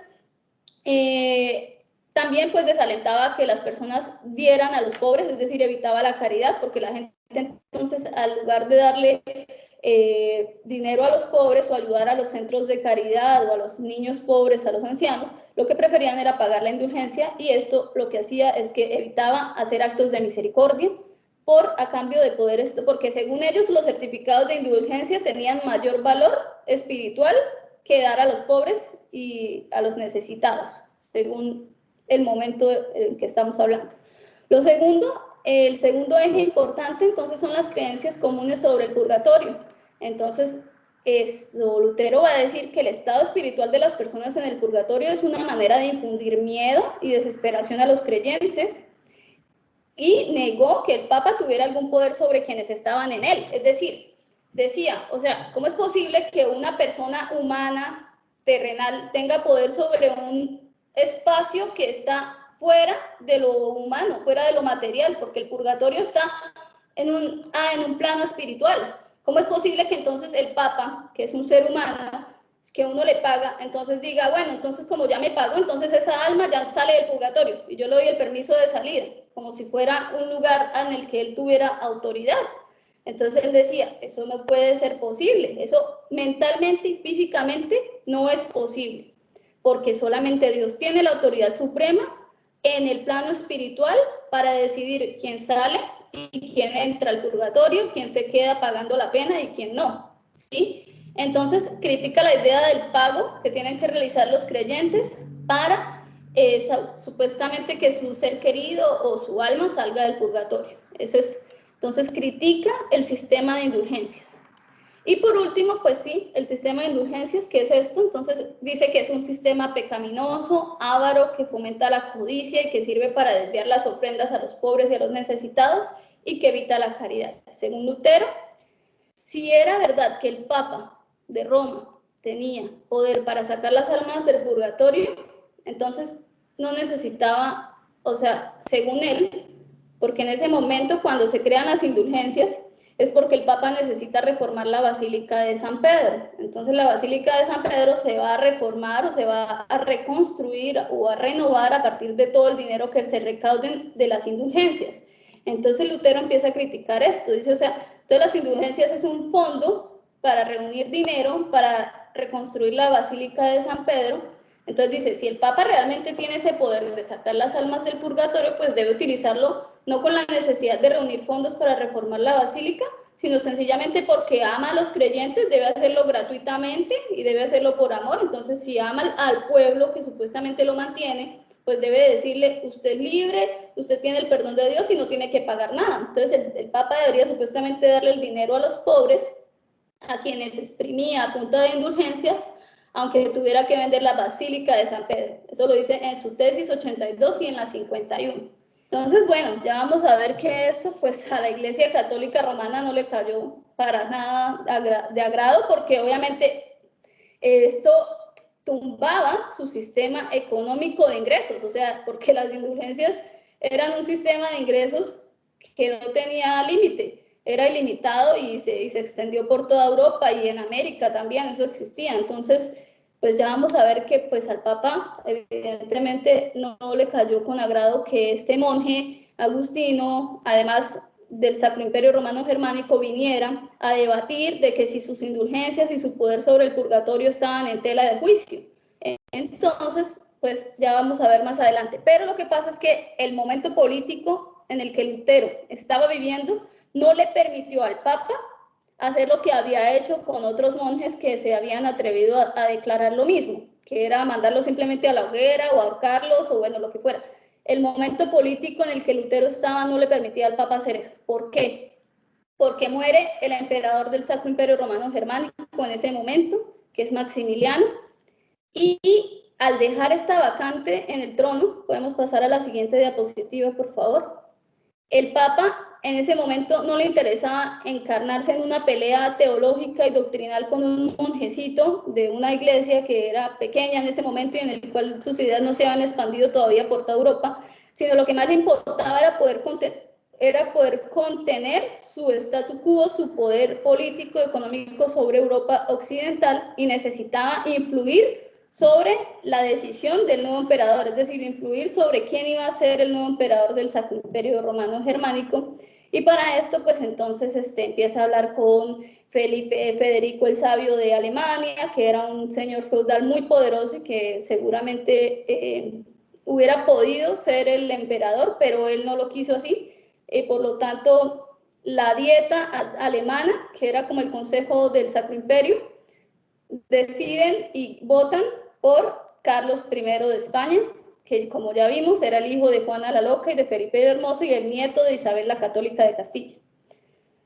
Todos los miembros del imperio votan por él. Habían dos grandes señores a ocupar el imperio, era Federico I de Francia, pero este había sido excomulgado por el Papa, o sea, obviamente el Papa no lo iba a apoyar.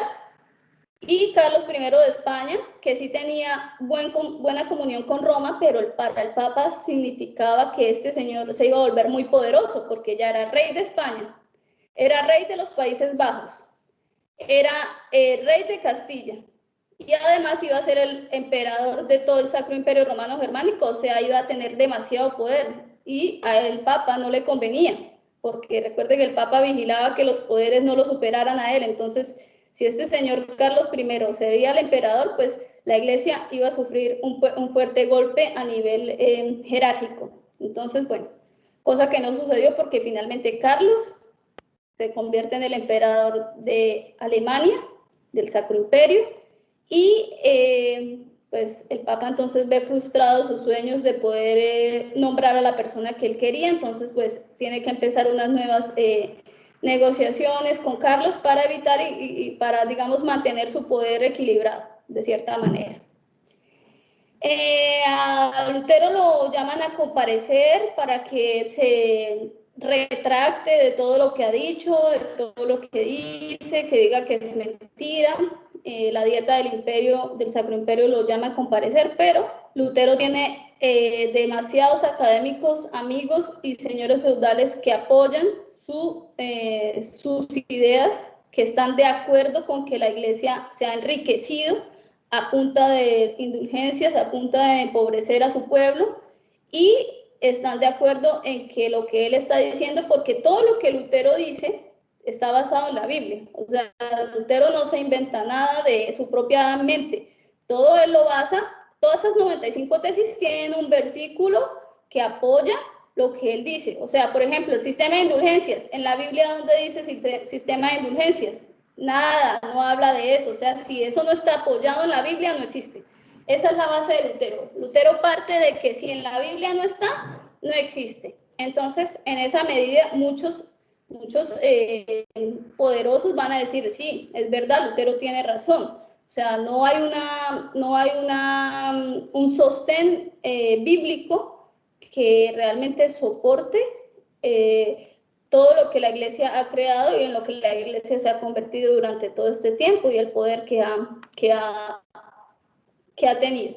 Entonces vamos a hablar, para terminar, de los 5 ejes teológicos importantes de Lutero, para que podamos ya, la siguiente, por favor, avancemos un poquito. El primero es la palabra de Dios.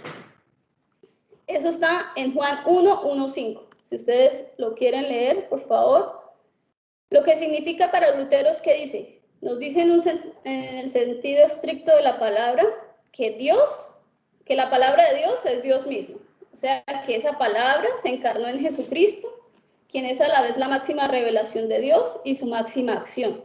En Jesús, Dios se nos dio a conocer, pero también Él venció a los poderes del maligno que nos tenían sujetos. Lutero afirma que quien lee la Biblia y no encuentra en ella a Jesucristo es porque no ha leído la Biblia. O sea, eso es la base fundamental para Lutero. Si yo soy creyente, pero no tengo acceso a la Biblia, pues yo no puedo ser un creyente, porque entonces ¿en qué estoy creyendo? Estoy creyendo en nada, estoy creyendo en mi mente, estoy creyendo en supersticiones, estoy creyendo en lo que otras personas me dicen. Para Lutero la palabra de Dios es la base fundamental del creyente. Si usted no lee la Biblia, usted está out del cristianismo, usted no sabe nada, porque ni siquiera puede tener acceso a conocer a Dios, porque Dios se revela a nosotros a través de su palabra. Entonces la palabra de Dios es Dios mismo. Luego, cuando Dios habla, no es sencillamente para comunicarnos cierta información, es decir, lo que está en la Biblia no es para que nosotros tengamos una guía o una regla de cómo debemos vivir en la tierra, sino porque Dios se nos revela a través de ella, porque Dios crea a través de su palabra. O sea, Dios es una fuerza creadora. Por ejemplo, en el Génesis, Él dice, cuando Dios dijo, entonces cuando Dios dijo, se crearon las aguas, se crearon los animales. O sea, la palabra de Dios es creadora, es transformadora. O sea, si nosotros no tenemos acceso a ella, pues no nos estamos transformando en Cristo, no estamos avanzando espiritualmente a nada. Eso es lo que decía Lutero. Y luego cuando Dios habla, Dios crea lo que pronuncia. Su palabra, además de decirnos algo, hace algo en nosotros y en toda la creación. Dios es su palabra y la palabra es Dios mismo. Por eso el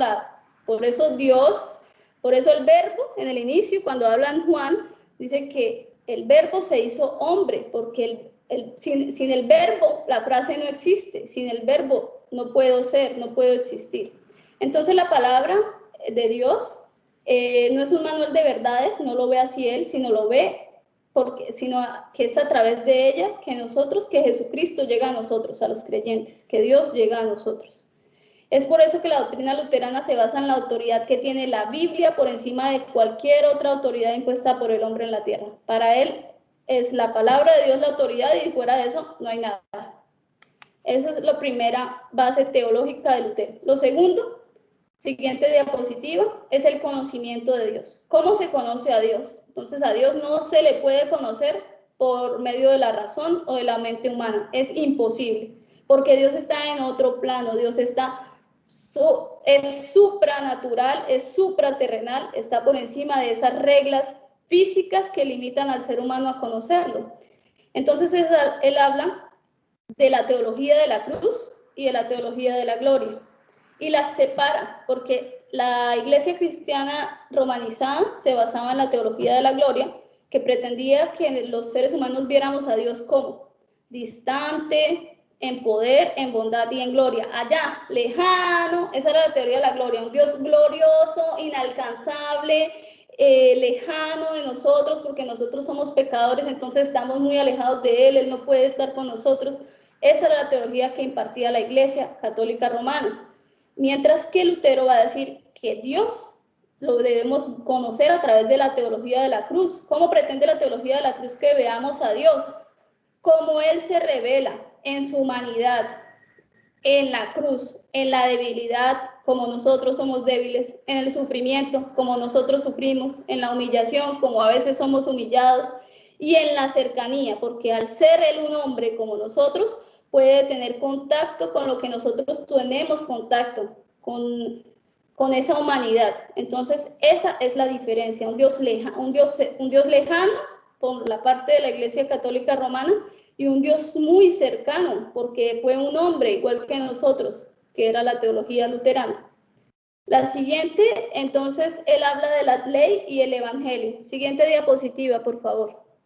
Entonces, la tercera es el evangelio. Es cómo Dios se nos da a conocer a nosotros los creyentes, de dos formas. Una, a través de la ley, que muestra cómo es su forma de repudiar el pecado a través de la condenación. Entonces ya veíamos a través de la ley, entonces las leyes de Moisés, por ejemplo, es una forma de decirnos cómo debe usted vivir, qué no debe usted hacer. Pero la segunda es a través del evangelio, que nos revela la gracia de Dios a través de la justicia o de la justificación por la fe. Entonces se nos muestra a un Dios que por un lado rechaza el pecado y nos da unos lineamientos de cómo vivir a través de la ley, pero también a un Dios que nos justifica, que nos perdona porque nos ama, y entonces podemos sentirnos menos culpables, porque según Lutero, los cristianos, así amemos a Dios con toda el alma, con todo el cuerpo, con todo el espíritu, nunca vamos a dejar de ser pecadores. Es decir, el cristiano es dual, es pecador y es justo a la vez. Usted dice hoy mentiras, así usted ame a Dios, o sea, usted está limitado por su cuerpo, o sea, usted está limitado por este cuerpo pecador, pero usted ama a Dios. Entonces la justificación no es la ausencia de pecado, sino es el don de Dios a través del arrepentimiento y del perdón. O sea, el cristiano es pecador y justo a la vez, pero la idea es que nos arrepentamos todo el tiempo para alcanzar entonces la justificación de Dios todos los días. Y ya por último, entonces habla de lo que eso... no, me faltan dos, perdón, pero no sé si tengamos el tiempo. La iglesia y los sacramentos. Entonces, él habla... Espérame, Claudia alzó la mano. Claudia tiene una pregunta. Yo creo que hagamos un tiempo de preguntas y respuestas y cerramos, porque... Es que es mucho, sí, lo siento. Pero bueno, Clau, te damos micrófono.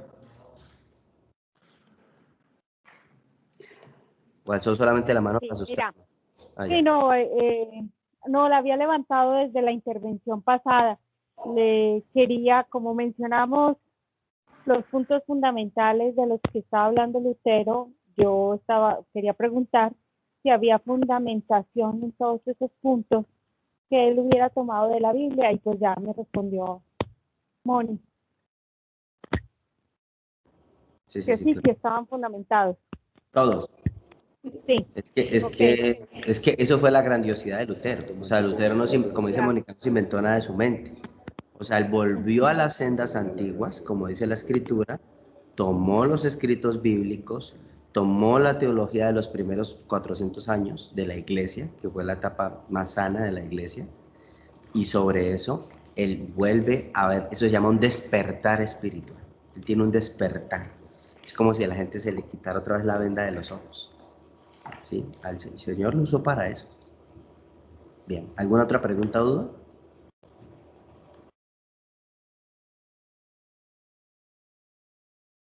Bueno, yo sí quiero decir algo que a mí me produce me llama mucho la atención, que una vez veníamos con mi esposa en el carro y hay una locutora acá en Guadalajara muy famosa que se llama Adriana Corona, y ella decía con odio, en la emisora decía que Martín Lutero, ese fue el primer apóstata de la iglesia. Dios la perdone. Pero decía con odio esas palabras. Y realmente el Martín Lutero lo que hizo fue volver a la cristiandad a las sendas antiguas, porque la cristiandad iba a la oscuridad total, o sea, ya estaba en la oscuridad, pero Dios lo usó a ese hombre. Hernán. Buenos días a todos, buenos días, Monis. Sí, un comentario más que todo, cuando pregunta Madeline de la película esa, es que, y es más o menos lo que fundamenta en la explicación que da Monis, es que en ese momento los monasterios pues tenían las Biblias escondidas, porque en ese momento el conocimiento era poder. Entonces ellos no permitían que los demás monásticos conocieran de la palabra para poder seguir dominando en aquello que hicimos los católicos de ir flagelando a la gente y de vivir una vida de relación con Dios de castigo. Entonces ellos tomaron todas las escrituras y las escondieron, y en la película lo que refleja es eso, que esconden todas las escrituras y nunca les permiten a los demás monásticos conocer, sino simplemente que a una persona que era el que dirigía el monasterio, se supone que era el que tenía el conocimiento y la palabra, y él dirigía lo que según ellos en ese momento Dios decía. Por eso siempre hubo todos estos personajes como Lutero que vinieron a dar a conocer verdaderamente lo que Dios quería, que nosotros tuviéramos una relación sana con él. Eso es más o menos lo que habla la película, y es más o menos lo que ha expuesto, o es lo que ha expuesto Mónica en este momento, la buena relación que debemos tener con él, porque pues era un contexto, ¿no? En ese momento era un contexto. Ahora el catolicismo es diferente, no es así como en ese momento era, en algunas bases, aunque nuestro santo varón mire hacia arriba. Porque ahora bueno, eso ya no me quiero meter para que El catolicismo todavía tiene la teología, la doctrina de las niño. indulgencias, hermano, y todavía ¿Vale? cree el catolicismo todavía cree en el purgatorio. El purgatorio. Mire, no O sea, quiero entrar en detalles, pero es como todo como dice en los evangélicos. Hay luteranos, hay pentecostales, hay parte del catolicismo que no es así. Hay otras corrientes que no es así. Es por eso que nos hemos acercado unos con otros, en esas. Sí, todavía hay cosas fundamentales, pero lo más que quisiera ahondar en esto es que nos estamos acercando a una relación sana con Dios, que es lo más importante, y no en rituales, que es lo que queremos. Y la línea más sana, hay que decirlo, la línea más sana del catolicismo fue la que fundó o la que reformó Juan Pablo II, que es los carismáticos. Porque en la línea carismática se cree en el Espíritu Santo, se quitan las imágenes, ellos no creen en el purgatorio. Esa es la línea más cristianizada que hay. Es correcto. Ahí podemos ponernos de acuerdo, y bendito el Señor que llevo pues 8 años que lleva Ricardo aquí. Ahí estamos y hemos podido seguir aprendiendo gracias pues a Dios, y por medio de Ricardo, aprendiendo más de la palabra, porque no se trata en las diferencias, se trata en la unión, porque Dios, eso es al final es lo que quiere de nosotros.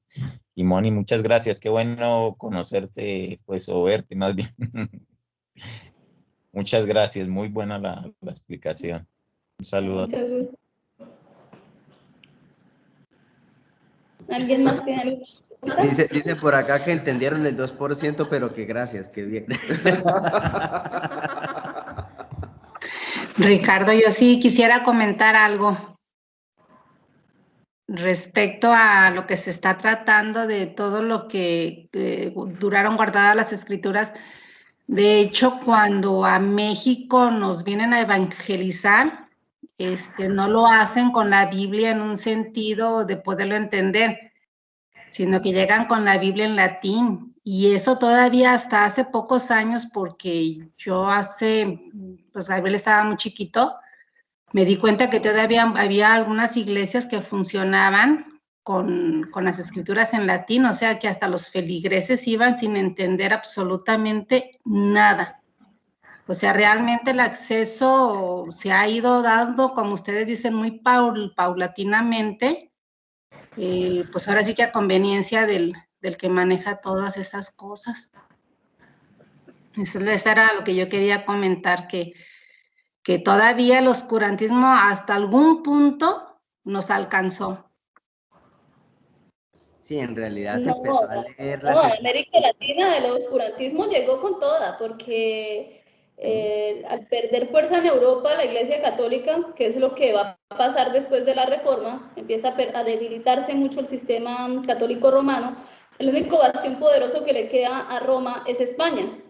Y con el descubrimiento de los nuevos territorios en América, pues ellos van a llevar todas este oscurantismo pues a América, y van a impartir allá las indulgencias, y van a hablar allá de la excomunión, mientras que eso acá ya no existía, en América sigue existiendo. O sea, América llega tardíamente, pero llega, claro, todos llegan. Claro, y de todas maneras, hay algo que es muy importante y uno tiene que mirar en el mapa mental que todos esos países que agarraron esa línea luterana, o sea, Alemania, Inglaterra, por nombrar algunos, los Países Bajos también agarraron línea luterana, hasta Estados Unidos, son países que en realidad soportaron, o sea, son países prósperos a todo nivel. En realidad, son países que tienen una concepción política completamente diferente. En verdad, funciona diferente. Y nuestros países que que nos alcanzó ese oscurantismo, igual hay esas diferencias tan abismales a nivel social. O sea, sí nos afectó. Sí nos afectó en el inconsciente colectivo. Bien. Carla dice, por primera vez desde que arrancó el curso entendí todo. Claro, entiendo, porque es que ya de aquí para acá es lo que uno más o menos conoce, la Reforma. ¿Sí? Uno ya empieza a conocer un poco más de la Reforma, pero era necesario vivir esos 1000 años, porque es como lo que no se habla, porque es lo más denso de la iglesia. Eso casi no se enseña. Bueno, alguien más estaba levantando la mano porque estamos en preguntas y respuestas. Para ir cerrando, a ver, démosle la palabra a Mari, pregunta y al grano, por favor. Y después Madeline. No, pues más bien como que me quedó muy claro, o más bien nunca me había cuestionado, pero fue lo de, pues cómo era indulgencia, pues cómo podía ser indulgencia, nunca me lo cuestioné, pero ahora sí entiendo que decía, o sea, ahora lo cuestiono y digo, sí es cierto, ¿quién puede perdonar? Pues solamente Dios, solamente Él tiene el poder. Así es. Sí, señora, solamente Él tiene la autoridad. Madeline. Bueno, yo más que una pregunta quiero dar es como un aporte, y es que, digamos, con la exposición que hoy nos hace Moni, de pronto algunos elementos que ya había venido como recogiendo de algunos aspectos, sobre todo de este tema de la reforma, aquí es donde entro a comprender que en la iglesia o en cada una de las, digamos, de las congregaciones o denominaciones que hay, hace falta ilustrar a las personas sobre esto. O sea, realmente nosotros somos como unos países, sobre todo en Latinoamérica, que estamos muy ligados a la tradición, pero aquí se cumple lo que dice la palabra de Dios: mi pueblo se perdió por falta de conocimiento. Y en el conocimiento hay que ir a la historia, hay que ir a las raíces. Entonces, pues yo lo pensaría en este momento, viendo todos estos contenidos, que como recomendación, no solamente, digamos, en un curso formal como este que se llama Historia del Cristianismo, sino en algunos otros momentos de encuentro de la iglesia, o en algún otro momento que se puedan hacer, digamos, como estas capacitaciones, o precisamente hablar de la palabra. Es importante mencionar estos elementos, porque es que ahí se dice cómo viene la base desde el Evangelio, cómo se hace un rompimiento de una tradición que estaba viciando la manera de presentar a Dios y de presentar a Cristo, de presentar al Espíritu Santo, que es lo que nosotros hemos venido trayendo como tradición. Y a causa de la tradición, ¿qué ocurre con la persona? Empieza a caer en la culpa, porque cree que no está haciendo las cosas en el modelo que le enseñaron. Entonces, a mí me parece muy importante estos contenidos, no solo pensándolos en un momento específico como este, que es muy importante, sino que hay que incluirlos también, de pronto en ese sentido, Ricardito, y yo pensaría que eso sería ideal para todas las organizaciones, en otros momentos donde la gente se contextualice, porque definitivamente la historia y el contexto es fundamental para enseñar, para la pedagogía.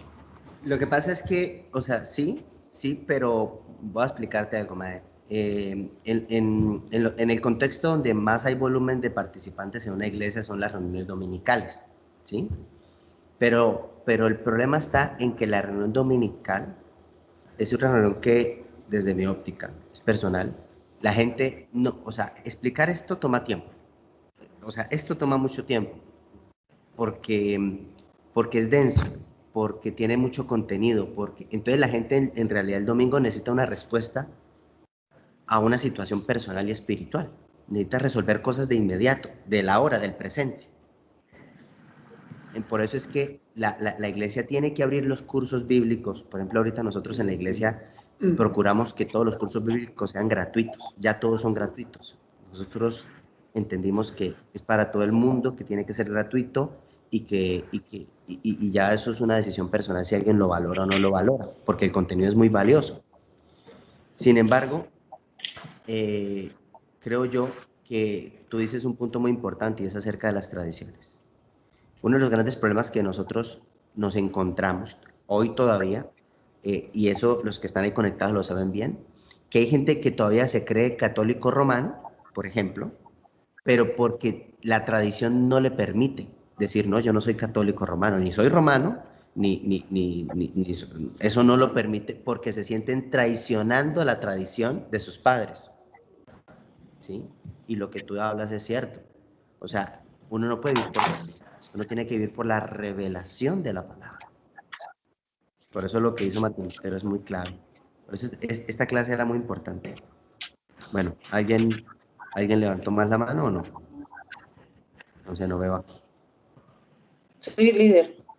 Sí, concuerdo con lo que usted dice, porque, bueno, para mí fue uno de los choques más fuertes que he tenido, y seguía como luchando contra eso, porque como era cristiana, o sea, como era católica, era como el choque, y si usted hubiera dado estas pláticas, yo hubiera salido corriendo, y en base a estudiar teos y ir abriendo poco a poco los ojos espirituales, pues es de la manera, porque solamente con la palabra y la revelación de Dios, pues puede irse abriendo, porque de hecho yo si le hablo o me dice alguien, pues ¿qué eres? O sea, ¿eres católica o eres cristiana?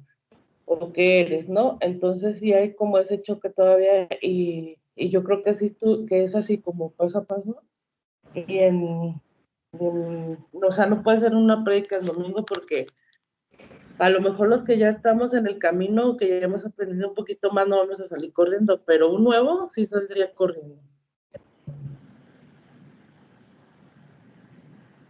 Bueno, vamos a terminar entonces. Vamos a hacer una oración. A ver, esta es la oración. ¿Carlita está conectada? Sí.